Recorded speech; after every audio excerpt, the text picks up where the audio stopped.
आदरणीय राष्ट्रीय भारतीय जनता पार्टी का अध्यक्ष श्री अमित शाह जी और पार्टी का वरिष्ठ नेता, जैसा अभी कहा गया, विद्यार्थी परिषद, जनसंघ और बीजेपी सभी स्थापना के समय मौजूद रहने वाले अनुभवी श्री विजय कुमार मल्होत्रा जी, श्री रामदास जी और मेरा साथी मंत्री श्री तावरचंद गहलोत जी, सतीश उपाध्याय जी और मित्रों, मैं सबसे पहले आप सबको हृदय से मैं अभिनंदन करना चाहता हूं और बधाई देना चाहता हूं। सचमुच में मेरा मन में व्यक्तिगत रूप में मैं बहुत आनंद महसूस कर रहा हूं। मैं दक्षिण से आता हूं। जब मैं पार्टी में प्रवेश किया, लोगों ने मुझे मजाक उड़ाया, अरे तुम ये पार्टी में जा रहा। मैं एक सज्जन सीनियर मंत्री था, उस समय कांग्रेस का मंत्री, हमारा गांधी के नजदीक था बचपन में। मेरा अंकुल ने उनके पास ले गए तो उन्होंने कहा तुम पार्टी में, ये पार्टी कौन सी पार्टी में गया? मैंने बताया गया नहीं, मैं सोच रहा हूँ जनसंघ के साथ काम करने के लिए। उन्होंने कहा उसमें, अरे ये तो उत्तर भारतीय पार्टी है।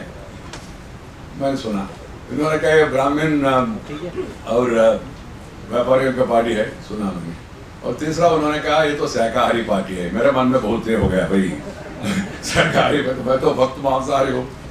तो फिर बाद में शाम को जाके और प्रांत प्रचारक से पूछा, उन्होंने कहा ऐसा कोई नियम नहीं है, शाकाहार कर रहे हैं तो शाकाहार, मांसाहार कर रहे हैं तो मांसाहार कर सकते हैं, इसमें कोई प्रॉब्लम नहीं है। मैं इस वक्त छोटा था, मेरे मन में शंका आया, इतना अपप्रचार। वहां से लेकर आज अंडमान में बीजेपी झंडा, अरुणाचल प्रदेश में बीजेपी झंडा, कन्याकुमारी में बीजेपी झंडा और कश्मीर में बीजेपी झंडा। ये तो इतना कम समय में वो भी हमारा, हम रहते हुए पार्टी यहाँ तक पहुँचना, सचमुच में अद्भुत काम हमारा कार्यकर्ताओं ने, हमारा समर्थकों ने किया, इसलिए हम यहाँ तक पहुँच गए। नागालैंड में 92% क्रिश्चियन है, वहाँ बीजेपी सरकार में है। कश्मीर में 60 से ज्यादा % मुसलमान है, वहाँ बीजेपी सरकार में है। ये कारण क्या है? भारतीय जनता पार्टी एक राजनीतिक पार्टी नहीं है, एक विचारधारा है, आइडियोलॉजिकल मूवमेंट है। This is an ideological movement, not an ordinary political party. We are a mission, not for commission, to do service to the people.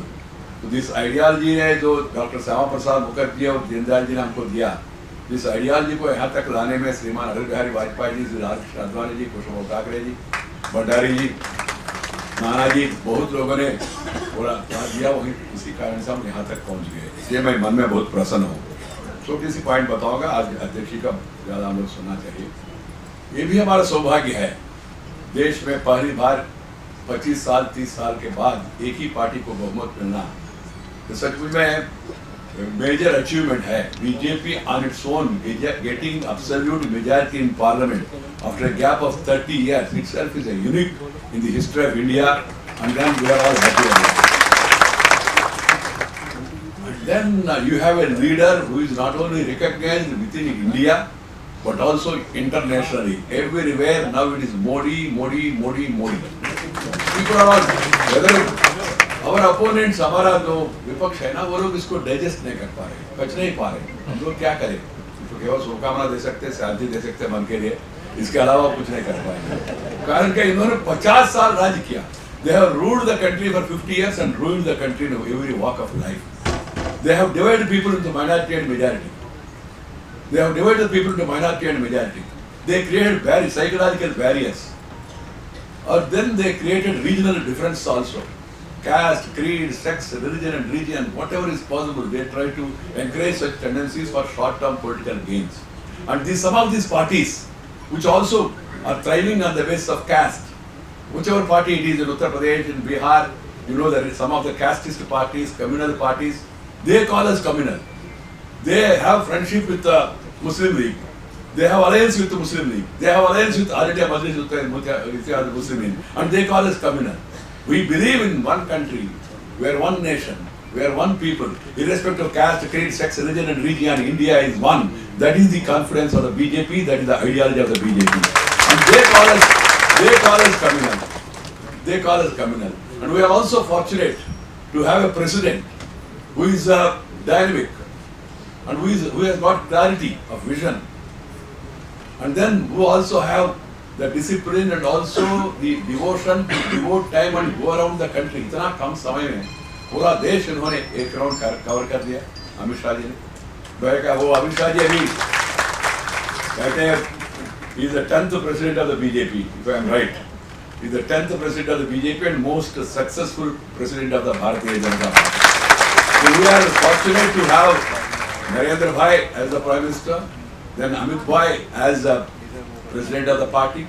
Party is safe and secure, country also is safe and secure. And people are happy. I have seen the other day in Bangalore. Bangalore में अभी हमारा राष्ट्रीय कार्यकारिणी का बैठक हुआ, उस समय जो आम सभा हुआ, मैं आम सभा देखते रहा 1980 से देखते रहा हूँ वहाँ उसी ग्राउंड में 1980 से अटल जी के साथ मैंने भी उस समय भाषण किया प्रदेश अध्यक्ष के नाते। उतना रिस्पांस और रिस्पांस जो जितना चुनाव में था उस समय के जितना आकर्षण था प्रधानमंत्री अभी भी उतनी मात्रा में आकर्षण है नरेंद्र भाई मोदी जी का, because of his character, calibre, capacity and conduct, discipline, dynamism, dedication, devotion. That is the greatness of our Prime Minister. He is really a God gift to the country. He is really a God gift to the country. And I'll come back to the last point as I made in the beginning. Some of our opposition friends are not able to digest it, but they have to bear with this for 5 years, maybe 10 years, maybe 15 years. 15 साल उनको wait करना पड़ेगा और कोई रास्ता नहीं है. मेरा सलाह इतना ही वो लोग करें, भाई हम लोग 50 साल विपक्ष में बैठे, 50 साल विपक्ष में बैठे, बहुत बार जेल गए, आंदोलन गए, घायल हो गया, मार खाया, बहुत बार हार गए, बहुत बार हार गए, हारना ही होते रहता है उस समय, और जीत कर यहाँ तक आया.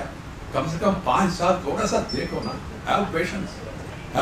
फर्स्ट डे से आंदोलन करना, पहले दिन से आंदोलन करना, ये दिखाओ, वो दिखाओ, ये नहीं हुआ, वो नहीं हुआ. अरे कम हम आके केवल 9 महीने हो गया, 9 महीने का बच्चा थोड़ा चलना शुरू किया करते, मगर हम चलना नहीं, दौड़ना शुरू किया सरकार ने. बच्चा चलना शुरू करते मगर सरकार दिन रात, the way the Prime Minister is working day and night, the way the party president is working, the way entire party mission is working, we have to take the message of good governance and development to the people and expose this opposition. Some of these parties, particularly Congress and the left, they are not able to digest our victory and their defeat. And then there are also other problems. There are some ideological opponents to us. They are waiting for an opportunity. वो अवकाश के लिए इंतजार कर रहे थे. दिल्ली में चुनाव हो गया, उनको एक अवकाश मिला, फिर कहने लगे ये क्या है, वो ऐसा हो गया, ये ऐसा हो गया, वो ऐसा हो गया, ऐसा करके फिर हमारा आलोचना करना शुरू किया. हर एक विषय को गलत तरीका से लोगों के सामने रखने के लिए, हर एक विषय में. मुझे मन में दुख भी हो रहा है. कल जो चीफ जस्टिस का कॉन्फ्रेंस हुआ, तो जुडिशरी का मामला है, बोलते नहीं, मगर मुझे पढ़ के मन में पीड़ा हुआ. उसको भी सिक्योरिज्म के साथ जोड़ा लोगों ने. गुड फ्राइडे मीटिंग है तो सरकार का नहीं, मीटिंग चीफ जस्टिस का है. चीफ जस्टिस कॉन्फ्रेंस है, पहले निर्धारित है. इसके पहले भी गुड फ्राइडे के दिन में चीफ जस्टिस का कॉन्फ्रेंस हो चुका है. के.टी. थॉमस जी ने, रिटायर्ड जज ने भी कहा भी है. मुझे उससे भी आश्चर्य, उसको सिक्योरिज्म के साथ जोड़ना. ठीक है, कोई छुट्टी है तो, कोई पर्व है तो उस दिन घर में रहना और त्योहार बनाना कोई आपत्ति नहीं किसी को भी, हमें अपेक्षा होता है. और उसको सेकुलरिज्म के साथ जोड़ना, और उसको कुछ लोग सरकार के ऊपर हमला करने के लिए इसको भी कुछ लोग प्रयोग कर रहे हैं. बाहर कर दो, जस्ट नहीं, कुछ बाहर कर दो. देखिए कितना ये लोग ऐसा प्रचार करते हैं. मैंने जानकारी ली है तो America 94% Christian, good Friday no holiday. Bharat में संक्रांति हमारा पर्व दिन है, कोर्ट काम करते रहते हैं. विनायक चौथी पर्व दिन है, कोर्ट काम करते रहते हैं. हमारा इलाका में उगादी क्षेत्र सोते पार्टी में वो नया वर्ष मनाते हैं लोग. आंध्र में, कर्नाटक में, बहुत इलाका में उनके पूरी पर्व है. कोर्ट काम करते रहते हैं, किसी को कोई आपत्ति नहीं, किसी ने आपत्ति उठाया नहीं. मगर ऐसी हर एक विषय में सरकार को कहीं ना कहीं इसको नेगेटिव पिक्चर में दिखाने के लिए कुछ कोशिश चल रहा है. कोई भी हो गया तो फिर हंगामा शुरू करना. इसलिए कार्यकर्ताओं से मेरा अपील है, राष्ट्रीय कार्यकारिणी ने भी प्रस्ताव पारित किया, हम लोग इफेक्टिव होके सरकार का कामकाज नीचे तक ले जाना.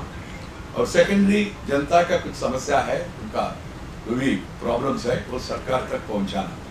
ये और जो विपक्ष हमारा खिलाफ जो बोल रहे हैं उसका काउंटर आर्ग्यूमेंट इफेक्टिवली देना, ये बहुत जरूरी है. आज स्थापना दिन के अवसर पर हम सब लोग उसी दिशा में हम लोग कटिबद्ध होकर आगे बढ़ना है। एक छोटा सा प्रॉब्लम है हमारा पार्टी में, कांग्रेस वाले 10 वादा किया, केवल 2 ही निभाया। और एक कार्यकर्ता बताएंगे वो दोनों के बारे में, बैंक नेशनलाइज किया सर, प्रीवी पर से सबालिश किया। अरे इससे सामान्य जनता को क्या मिला सोचते नहीं, वही बोलते ऊपर से लेकर नीचे तक। हमारा मेंटालिटी क्या है, हम 10 वादा करते उसमें 7 पूरा करते कम समय में। हमारा कार्यकर्ता हमारा सर बचा हुआ 3 है ना, वो बहुत महत्वपूर्ण है सर। इसका कारण क्या है, हम 50 साल विपक्ष में रहा, थोड़ा वो विपक्ष का मेंटालिटी से बाहर आना और पॉजिटिवली जो सरकार काम कर रहे हैं वो अच्छा कदम उठा रहे हैं। मैं उसको गिना नहीं चाहता हूँ, समय भी नहीं लेना चाहता हूँ, मुख्य रूप में हम लोग हमारा अध्यक्ष जी को सुना है। तो मेरा कहना यह है, जो पॉजिटिव चीज सरकार ने इतना कम समय में किया, रिकॉर्ड टाइम पे किया, उन विषयों के बारे में जनता तक पहुंचाने के लिए प्रयास करना चाहिए और जनता का समस्याओं को सरकार तक वापस लाने के लिए प्रयास करना चाहिए। और हम इतना व्यापक हो गया, अंडमान गया, अरुणाचल प्रदेश गया, कन्याकुमारी गया, कश्मीर गया, फिर भी बहुत इलाका में हम अभी भी पहुंचना है। इसके लिए सामाजिक तौर पर और राजनीतिक स्तर पर और क्षेत्रीय स्तर पर सोच के उन इलाका में भी, दक्षिण में, पूर्व में, पूर्वोत्तर में और गरीबी इलाका में पहुंचना चाहिए। गरीबी इलाका में भी हमारा संख्या ज्यादा है, फिर भी जाना चाहिए। कंवर जी बैठे हैं, schedule caste MPs highest number BJP में है, पार्लियामेंट में highest schedule caste MPs Bharatiya Janata Party में है। दलित schedule tribe, highest schedule tribe MPs Bharatiya Janata Party में है। Highest number of schedule caste MLAs विधायक भी देश में मैक्सिमम भारतीय जनता पार्टी में है। Highest number of women MPs Bharatiya Janata Party में है। Highest number of OBC backward class MPs Bharatiya Janata Party में है। हाईएस्ट नंबर ऑफ किसान एमपीज भारतीय जनता पार्टी में है। मगर ये पर्याप्त नहीं है, सर्वव्यापी सर्वस्पर्शी होना चाहिए। हम सब लोग सब इलाके में पहुंचना चाहिए। इसके लिए आप सब लोग आज एक प्रतिज्ञा लेकर पार्टी को और आगे बढ़ाना और आम आदमी तक पहुंचने के लिए पूरा प्रयास करना, यही हमारा कर्तव्य होना चाहिए। और एक बार मैं सबको इस अवसर पर शुभकामना देता हूं। बहुत बहुत धन्यवाद। नमस्कार, जय हिंद।